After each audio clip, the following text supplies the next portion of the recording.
வாங்க வாங்க வாங்க.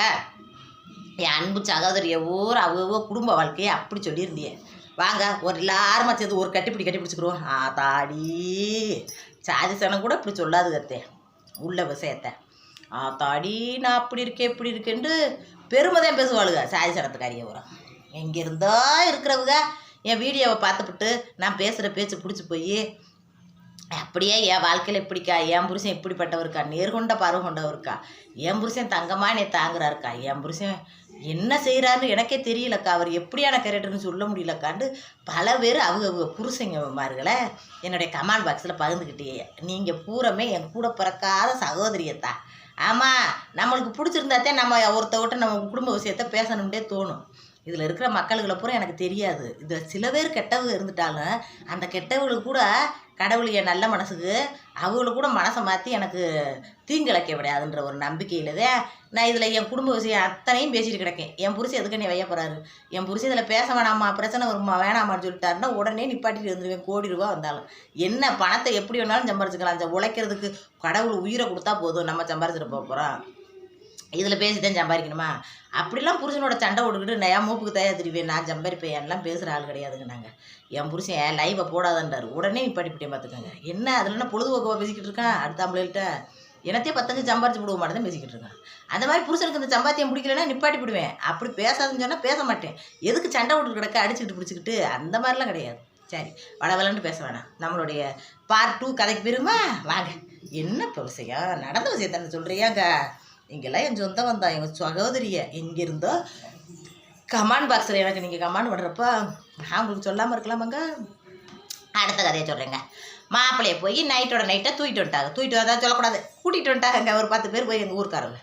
அப்போ எங்கள் மாமியார் எங்கள் வீட்டுக்கு எல்லாம் பேசி ஐயோ மாப்பிள்ளையை கூட்டிகிட்டு போயிட்டாங்க, இன்னும் கல்யாணத்தை முடிக்கலன்னா ஊர் உலகம் அக்கம் பக்கம்லாம் தப்பாக பேசும். ஒரு பொண்ணை போய் நிச்சயம் வச்சுப்பட்டு கல்யாணம் முடிக்க மாட்டேன்ட்டாங்களாம்.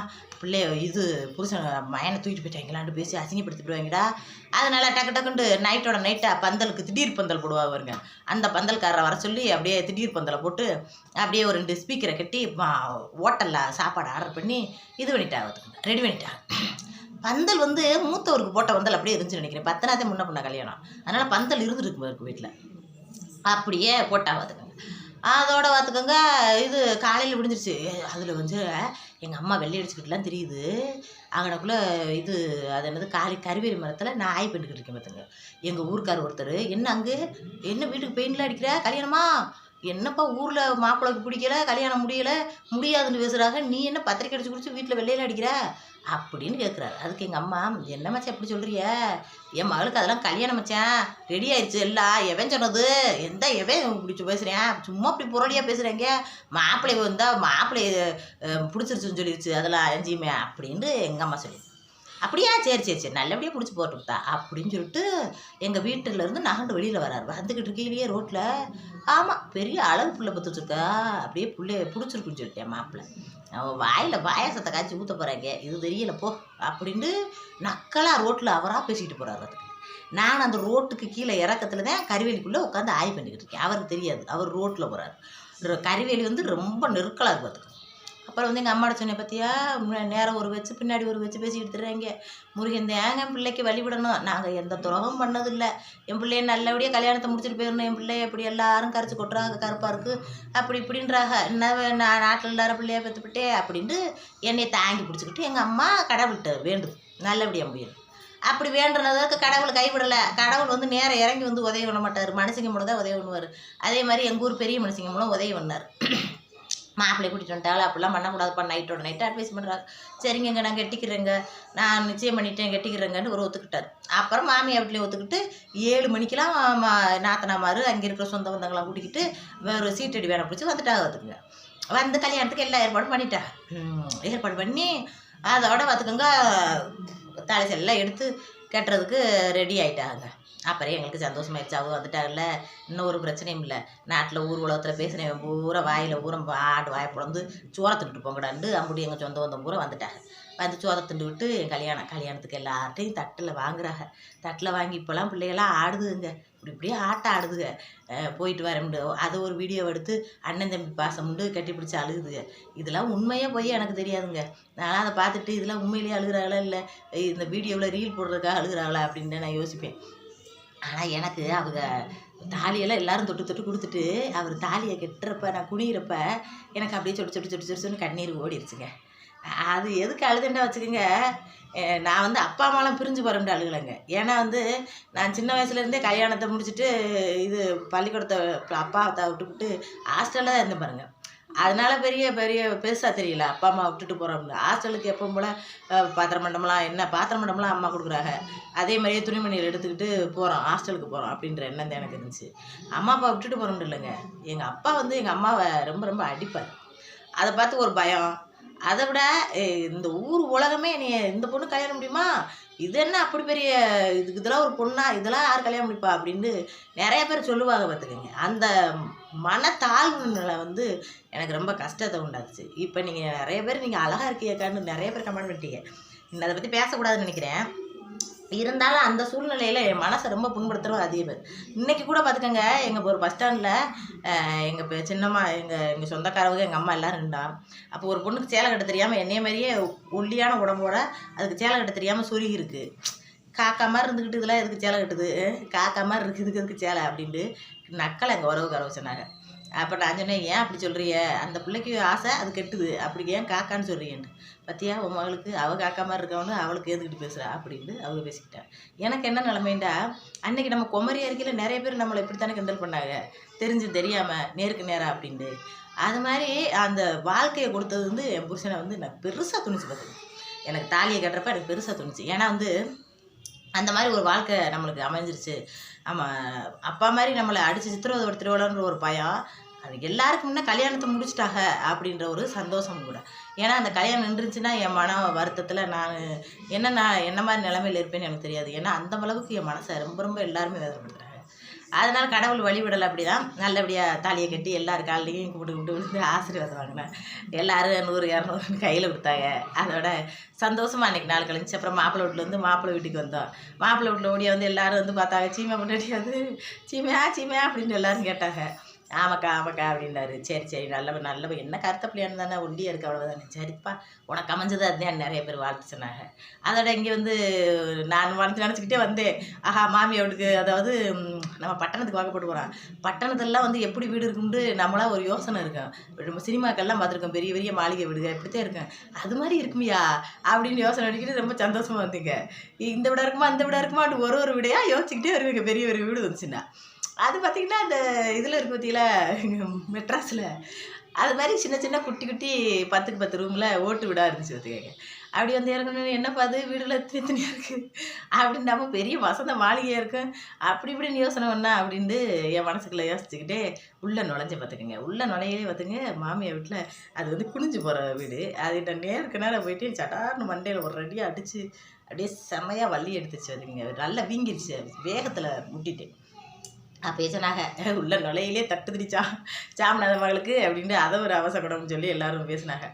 நான் அதை பெருசாக எடுத்துக்கல. அதோட போய் வீட்டில் போய் விளக்கேற்றுச்சுனாங்க. சரி விளக்கேற்றுனா ஒரு குச்சியில் ஏற்றிடலாம் அப்படின்னு யோசனை பண்ணி 5 திரி இருந்துச்சு. 5 திரி ஒரு குச்சியில் ஏற்றிடுவோம் பண்ணி ஏற்றினே கையில் சுட்டு வச்சுருச்சு அதுக்குங்க கடைசி தெரியாதையில்.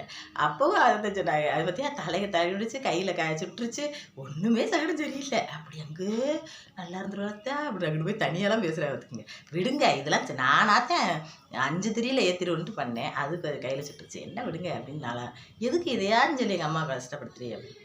அதோட பார்த்திக்கிங்க பால் பழமெல்லாம் ஊட்டி அது இதெல்லாம் விழுந்துச்சு. என்னை சின்ன வயசு போட்டோவை நீங்கள் பார்க்க முடியல, அந்த போட்டோவை நான் தேடி பார்க்குறேன், ஒரு போட்டோவும் கிடைக்கல. வீடு காலி பண்ணியில் எல்லாத்தையும் மொத்தமாக இறக்கையில் தான் எடுக்க முடியும். இப்போ ஒரே ஒரு போட்டோவை தேடி பிடிச்சி எடுத்தேன். அதாவது கல்யாணத்தப்போ நான் இருந்த முகம் வந்து இதுதான் பார்த்துக்கோங்க. எங்கள் வீட்டுக்காரு, இது வந்து நான், இது எங்கள் அம்மா, இது எங்கள் அப்பா. எங்கள் அப்பா வந்து ரொம்ப கோக்கார். இவ தான் என் தங்கச்சி. எனக்கு கல்யாணம் முடியல, 3 வயசு தான் அவளுக்கு பார்த்துக்கோங்க.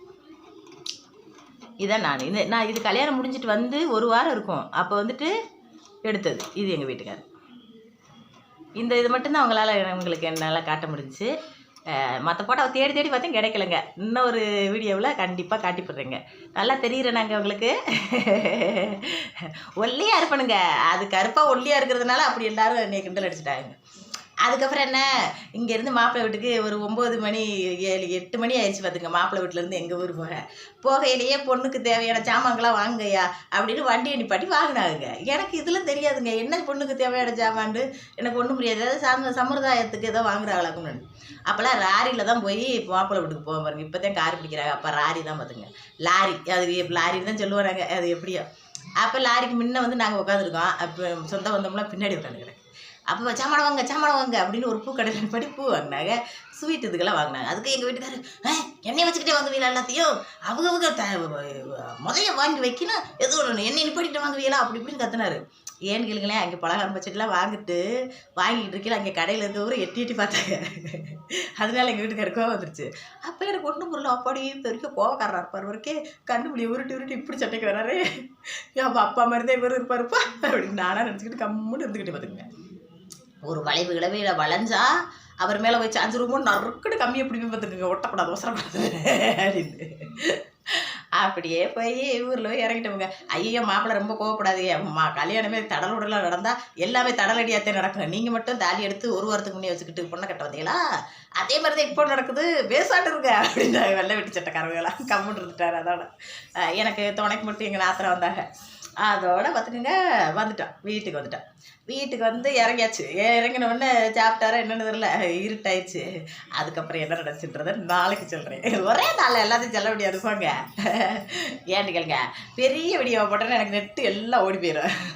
அடுத்தடுத்த வீடியோ அப்லோட் பண்ணோம்ல, அதனால் நாளைக்கு மீதி கதையை சொல்கிறேன். நாளைக்கு நைட்டு என்ன நடந்துட்டு ரொம்ப கிண்டலாக என்ன நினைக்கக்கூடாது. என்னங்க, என் வாழ்க்கையில் நடந்தது எல்லாமே உள்ளக்குள்ள அசிங்கம்தான் இருக்கும் அப்படின்னு யோசிக்காது. சிலதுகள் வந்து நல்ல நெகிழ்வான நிகழ்வுகளாக இருக்கும். நம்ம பிள்ளைகள்கிட்ட கூட அதை சொல்லலாம், அது தப்பு கிடையாது. இந்த ஆன்லைனில் இன்னும் இந்த மாதிரி பேசிகிட்டு இருக்கு, தன் குடும்ப விஷயத்தை இப்படி பேசிகிட்டு இருக்கு அப்படின்னு யாரும் நினைக்காது. என்னை முட்டால் நினைக்காது, இல்லை பணத்துக்காக பேசிகிட்டு இருக்குன்னு நினைக்காது. உங்ககிட்ட பேசி என்னோட இதுகளை ஷேர் பண்ணுறப்ப உங்கள் மனசு சந்தோஷப்படும். ஒரு வாழ்க்கையை கேட்குறப்ப என்னோடய வாழ்க்கையை ஷேர் பண்ணுறப்ப என்னோட மனசு ரொம்ப சந்தோஷப்படுது. சில விஷயங்கள் எல்லாரும் குடும்பத்துலேயும் வந்து எல்லாமே வந்து அசிங்கமான ஒன்றாவே இருக்கும் அப்படின்னு நினைக்கிறது மிகப்பெரிய தப்பு. சிலது நல்ல நெகிழ்வான நிகழ்வுகள் இருக்கும். அந்த மாதிரி நெகிழ்வான நிகழ்வு எனக்கு அன்றைக்கி நைட்டு நடந்துச்சு. அது என்னன்றதை இன்னொரு வீடியோவில் சொல்கிறேன். நீங்கள் எல்லாருமே என்னுடைய கதையை கேளுங்க. உங்களுக்கு பிடிச்சிருக்குன்னா என்னோடய சேனலை சப்ஸ்கிரைப் பண்ணி வச்சுக்கோங்க, லைக் பண்ணுங்கள். இவ்வளோ கதையை கேட்டுட்டு சில சமயங்களில் கதையிலே மெய் மருந்து லைக் பண்ண மறந்துடுவீங்க. அப்படி மறந்துடாமல் என்னோடய சேனலுக்கு லைக் பண்ணி எனக்கு ஆதரவு கொடுங்க. அப்புறம் நைட்டு நான் அன்னைக்கு கல்யாணம் முடிஞ்ச நைட்டு என்ன நடந்துச்சுன்ற விவரத்தை உங்களுக்கு அடுத்த வீடியோவில் சொல்கிறேன். பிடிச்சிருக்கா? லைக் பண்ணிவிட்டு க்ளோஸ் பண்ணுங்கள். ஓகே.